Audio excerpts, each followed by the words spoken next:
and welcome back to my channel. Welcome if you are new. In today's video we are going to be doing something a little bit different.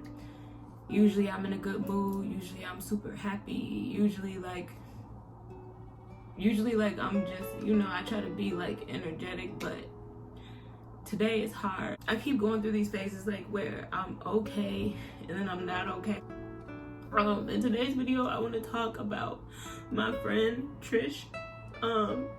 Today makes 1 year since she passed away. We're gonna do like a little story time slash tribute to my girl Trish. So if you're ready for a sob story, grab your Hennessy, grab your chaser, and get comfortable because we about to get started. Jimi Meaux and I'm doing me. I'm Jimi Meaux and I'm doing me.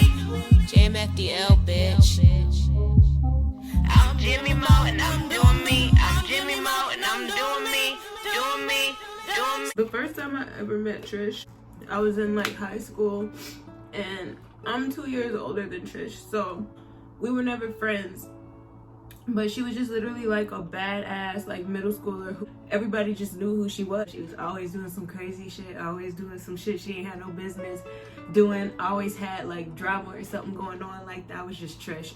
She and I actually ended up becoming cool due to social media. In 2016, I started going viral. A lot of people was like hating on me, talking shit about me. I would just always see her like showing support like in my comments. She was always sharing my videos. So I follow her on Snapchat and like I was friends with her on Facebook. 2019, one of the things that I decided was that I wanted to start being around people who genuinely show me support. And so Trish was one of those people. Me and her ended up getting cool. January of 2019 is when we started like acknowledging each other. And then May is like when we really started to kind of get close. My son actually saw her son in the story and was like, oh my God, who is that kid? He looks like me. Like, he looks like we could be brothers. Like, started letting them like watch each other's snaps and stuff. And like, they started to like want to get to know each other. So when I met her, she was pregnant with her daughter, and she was like towards the end of her pregnancy. So I started coming around in May, and she had her baby at the end of June. Me and her, again, we get super close. Like, we start linking up, like having lunch and stuff together. The first time we ever hung out was the first day the Popeyes spicy chicken sandwich came out. And I remember it because like I love the chicken po' boy, and I was like, do you guys have a chicken po' boy? And they was like, no, we don't have it.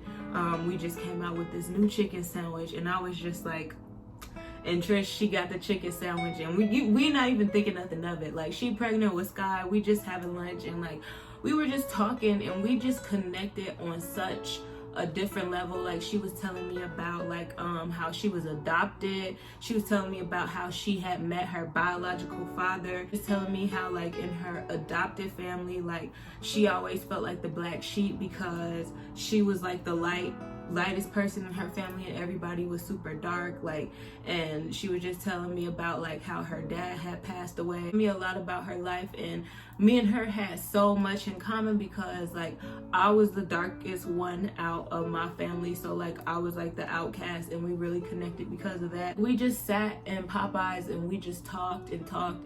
So like it got to a point where I would be pulling up on her like regularly, like just kicking it, because she was like a party girl. Trish was the type of person, she was always proud of who she was. She always owned up to what she did, and she was never ashamed of it. Like, her name was Infamous Trish, baby. Like, she was just that bitch, period. So like we talked, she just was telling me how like she was changing her life around, like, how much her daughter was really changing her, and just like she was just telling me like a lot of her past stories with her friends that she had fallen out with. She was saying that like she was just trying to grow as a person. Like, she had got back cool with her best friend, and they were both pregnant with girls at the same time, and we were just like really connected. May to July, like I was just going through like a super deep depression because I had got into a really bad altercation with my mom, my grandma, my stepdad on Mother's Day. And I ended up breaking up with my ex again. We literally both stopped talking to each other. We didn't address our problems. We didn't address anything. Like, we just stopped talking to each other. I ended up miscarrying my baby. I didn't really talk to anybody or deal with anybody because I just spent so much time like laying at home, like crying, feeling sorry for myself. She was supposed to come to my son's birthday party, but she ended up, the day of my son's birthday, she ended up going into labor with her baby girl, Skylar. And Skylar, her daughter, was actually born with the same birthmark on her thigh that my son had. So imagine that. I was still dealing with my depression. So July came, finally just started to like snap out of it. Like, I started getting dressed, I started doing my hair, getting my brows and stuff done again, and like feeling better about myself. And so like I was ready to move on. And I'm the type of person, when in between sex partners, like I don't just go and like sleep with different people. I like give my body time to like rejuvenate, to refresh yourself before I go on to the next partner. And so, you know, I went to the doctors and I got like my STD test. I made sure they tested me for everything, because going into the next relationship, I just wanted to make sure that I was clean. On this particular day, like part of my test come back, and you know, I'm like confident. You know, I post my STD test, the first half of them, not thinking anything was going to come about. And I'm just like, yeah, let's see, a STD result challenge, being all arrogant and shit, thinking I'm better than people. And the next day, Trish posts some type of like SOS on Facebook, like letting it be known that her nigga had her fucked up. Her and her baby daddy got into it. He took her car keys and he left. So I hit her up and I'm just like, you know, what's up? You know, I'm mobile. So we were on our way to North Minneapolis to go get her car keys, and I get a call from my doctor telling me that I have type 2 herpes. My ex burnt me. I couldn't even drive. She had to drive my car over north to get her keys because like I was so shook. She was just there for me. She didn't change up on me. Like, she didn't treat me different. She was making sure that I got home safe.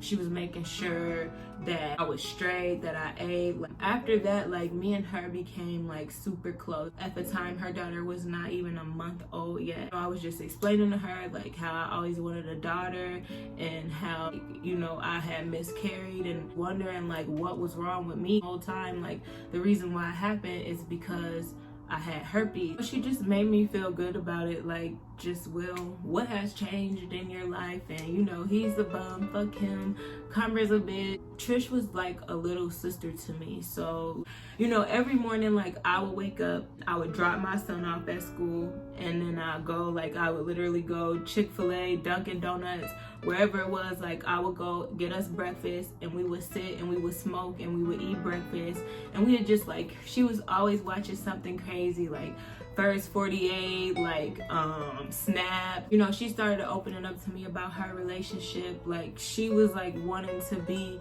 more independent like me. At one point in time, me and her was like both getting like, you know what, we gotta step our game up. Like, I didn't want to do OnlyFans, but I was like tired of working for Instacart, and like she was just tired of living off her nigga. Got hired at a strip club, and then she got hired at Taco Bell, and after that, like me and her, we stopped seeing each other as much. October 23rd was a very significant day because it was the last day that we ever like really hung out with each other. Just on Facebook, she kept hinting over and over and over that she wanted to try sushi. And so I was waiting for her boyfriend to take her out to sushi. That morning I came over and I caught her right before she went to work, and this was like her first day of work orientation. So me and her are talking in the living room, and he comes out in his boxers, and he just like, oh, Jimmy, you just almost saw a pole. And you know, I'm just like not trying to look, and I just feel so uncomfortable, so I look the other way. Like, he goes back in the room, he gets dressed, and like we all kind of leave. She has orientation, and then he has to take the baby to his mom's house. She ends up calling me like, yeah, Lardass. That her baby daddy, his name is Lardass, so that's what I'm referring to him as. So Trish calls, and she's just like, yeah, can you go pick up Lardass? He ran out of gas on the side of the road. So I'm like, okay. I find a gas station and rent me a gas tank. I put some gas in it, and then I bring it to him. He had already made me feel very uncomfortable the morning before, and I had already like expressed this to Trish, and she was like, Jimmy, I trust you, I know you're not gonna do anything. It just still made me uncomfortable. He went to the gas station, he filled up his gas tank, and like he went and dropped the baby off, and then I was still in the area, and Trish called me like, hey, you know, they told me that I gotta go home, I'm not wearing the right shoes today or whatever, so I come and I pick her up. We chilling at the house smoking, and she just was like, Trish is so dramatic. She's just I've never tried sushi before. I want to try sushi. Like, I just want to know what it tastes like. Like, is it nasty? Like, does it really taste like raw fish? Like, you know, she just asking about sushi and shit. So, I'm like, you know, fuck it. Let's go get some sushi. So I Google sushi places near me, and I find this restaurant. We go to this restaurant high as fuck, and we find out it's a buffet. So it's like an all-you-can-eat buffet, but it's like $14 per person, but they serve the food fresh. You have to eat all your food. If you don't eat all your food, then you have to pay for each item individually. So Trish goes into this restaurant not knowing anything about sushi and just ordering like fried rice, these different sushi rolls. They're not wanting to bring us our food, and we talking shit like, because we're tiny, like I'm skinny, Trish is skinny. They didn't think we were gonna eat our food. She ended up not liking the sushi, so I got stuck eating all these rolls of sushi and still having to finish my ramen and my wontons and stuff. And we just laughed, and we just had so much fun. After that, like, I didn't see her for a while, just because like I just didn't want to put myself in a situation or like jeopardize like the bond that we built, our friendship. They have a child together and they live together, and he takes care of the rent. So it's like, you can't give your homegirl an ultimatum when she's in a situation like that if you're not about to like open up your doors and let them move in. And honestly, one of my biggest regrets, had I known then what I know now, I really would have opened my doors. You know, we were still talking regularly, like if there was something big or juicy going on, like she was the first person I call. So November 22nd comes, and I end up pulling up on her. This is the last time that I ever saw her like alive and living, is November 22nd of 2019. She just had this glow to her. I'm the type of person, I'm super distant. I can never hang out with anybody more than like 2 hours, just because like I start to get anxiety. I start feeling like I'm a burden to them, I'm in their space, and I never just want to overstay my welcome. But like, she just was so happy to see me. Like, her eyes was just so bright, like she was dressed in a nice outfit, her lashes was done, her hair was done. You know, she asked me for a hug, which is crazy because like I'm not a hugger. Like, I always keep my guard up just because I never want to overstep my boundaries. But it was like, we hadn't seen each other in a month. November 22nd, I actually had court. We talked about it, we chopped it up. I gave her a hug, and she looked so cute, and so like I insisted that she take a picture with baby Sky. And she Trish has a unique look. She's very tall, very skinny, very pale. She got these big, bright, glaring eyes. Like when she looks at you, it's like she be looking into your soul. Like, she got like just big, full lips, straight teeth, like high cheekbones, sandy brown hair.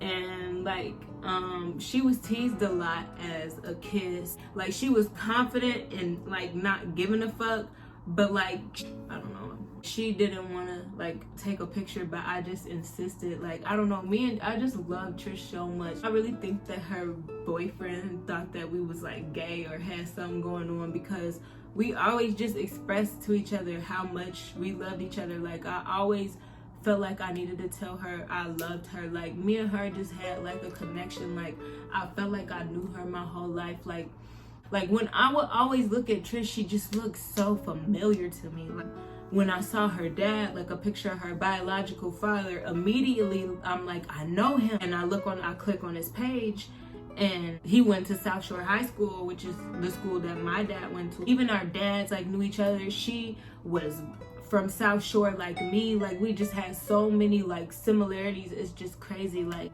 she called herself Infamous Trish because she was famous in Minnesota. So like, we had so many plans as far as like making videos, trolling, running it up together. And I kept telling her, like, I just loved her look, I just loved her style. Like, she had the baby mama body like me, and she'd be walking around in crop tops, no bra, like not giving a fuck, like just owning up to like who she was as a person. And I loved it so much. Everybody always tells me that I help them like embrace their stretch marks more, but she helped me like to embrace mine more.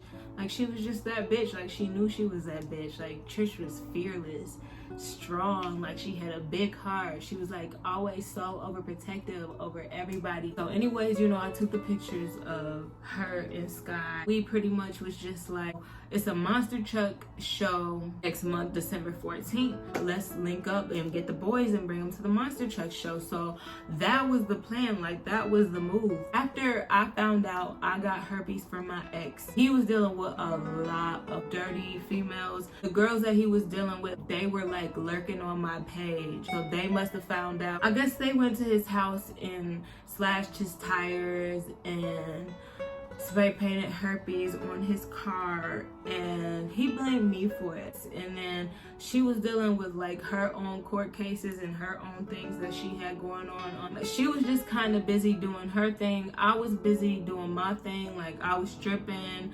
I had my court cases that I was dealing with. Like, I had just so much going on. So December comes, I think it was like December 2nd. I hit up a mutual friend. She had some pictures that I had screenshotted. It was a picture of her and her dad. And then the next slide was a picture of her and her boyfriend. And her boyfriend was an older black man, and her dad was an older black man. And the first time I saw it, like, it just looked like she was dating her dad. I hit up the girl. I asked her if I can use her pictures. I posted pictures on my Facebook, and literally within an hour, the picture gets like 4.5 thousand shares. I made the caption, from father and daughter to husband and wife, sometimes your soulmate is your parent. Me and Trish, we were only communicating through Facebook because her phone was off. Me and the girl end up getting into it. She just starts switching up. She just is telling me one thing, but then the way her friends are acting, I wanted to call Trish so bad and just tell her about everything. I didn't want to come off as bothered about it because that's our mutual friend, and I didn't want to like burden her like with my issues just because she has so much going on already.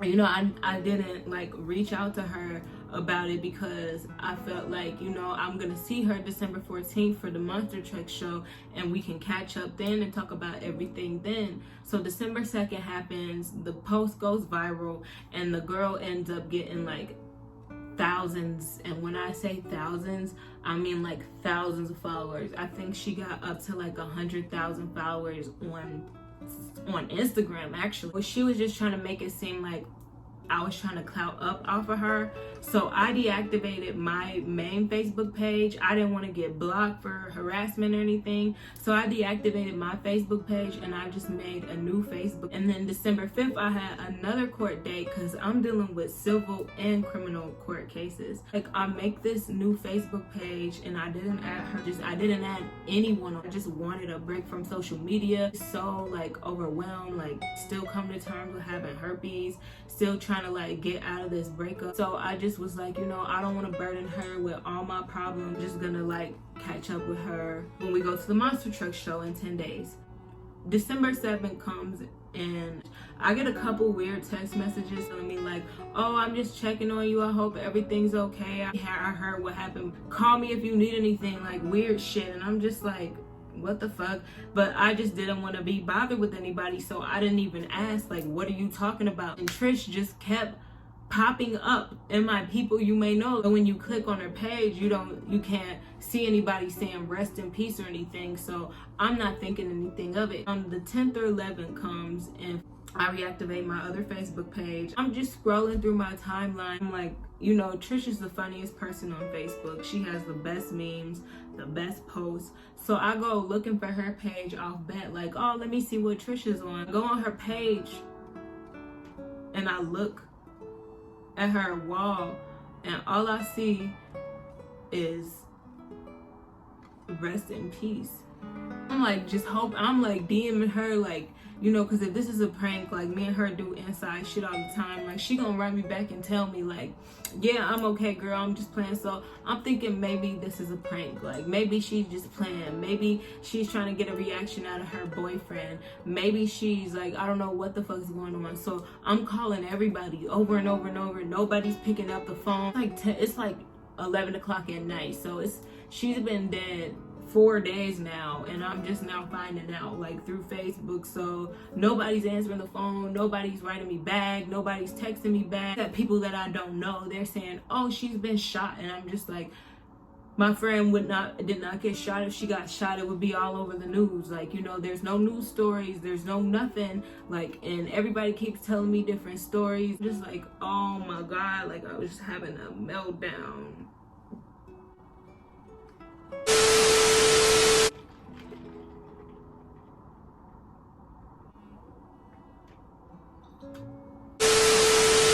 I was having a meltdown. I just felt so numb at this point. Like, to log on to Facebook and find out that your friend passed away. It's just, like, I logged on to Facebook and just seen all these people on their page talking about rest in peace, Trish. And immediately I started thinking about Boo and Sky, her kids. And thinking about her last thoughts and just trying to understand what happened. Her baby daddy's telling me she died December 6th. Her obituary says she died December 7th. I find out on like the 11th, 12th. And really I came back on like trying to see, are we still on? Do we still have plans for, like, are we still gonna go to the monster truck show? You still want to take the boys? That's all Travis has been talking about, is going to the monster truck show. I didn't want to bother her, and I didn't call and check on her because I thought she would be okay. So she passes away.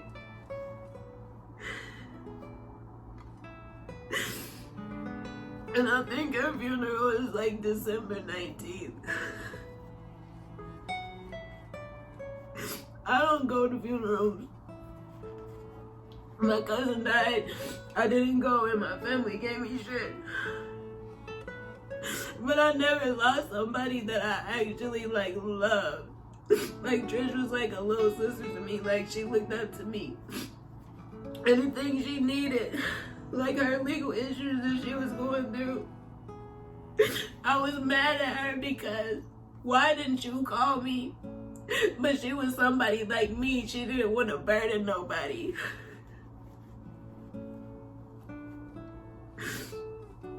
At her funeral, I sat in her, listened to everybody talk about her, about how she was strong for everybody. And it just, like, she was even me. I'm somebody that was always strong for everybody. And she was that somebody that was strong for me when I needed her. And it hurts me so bad that I couldn't be strong for her when she needed me. Because I was dealing with my own shit. I was so worried about myself and what I had going on that I didn't think to call.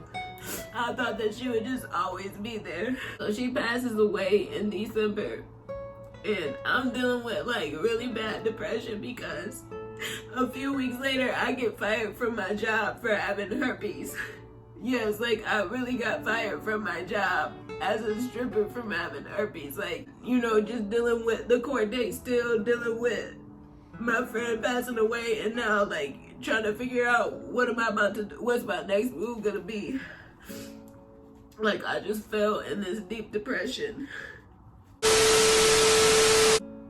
I don't know, I just want to say thank you so much, Trish. Like her dying was such a painful thing. Like it really caught me by surprise. It was not something that I ever expected. But like I've cried about it. I have moments where I'm okay, and I have moments where I'm breaking down and I can barely speak. But one thing that keeps me going and like helps me get through things is to know that I actually got to know what it was like to have a real friend. Like I got to know what it was like there's not too many people in this world who can honestly say that they've had a friend who took their secrets to the grave. My friend took my secrets with her to the grave. And I intend to do the same thing for her. Little things that she told me, little things that we talked about, little promises that we made. It's messed up. Like, I never had a friend that showed love to me the way she showed love to me. But I'm grateful that, like, I actually expressed my love for her. To genuinely have a friend and have somebody that really loves you and cares about you, that don't play about you, that's willing to pop off for you, like, no questions asked, that's willing to ride for you, that's willing to hold you down, that's not gonna play about you, like that don't switch up when other people are around. It's not like, you know, all I can do is be grateful that I even got to experience that for a short amount of time. It's people who will never get that in a lifetime, ever. And even if I only had it for a few months, like I can still be grateful, and I'm still gonna always, like, I'll never forget. And I'm so sorry that this is how things had to end up.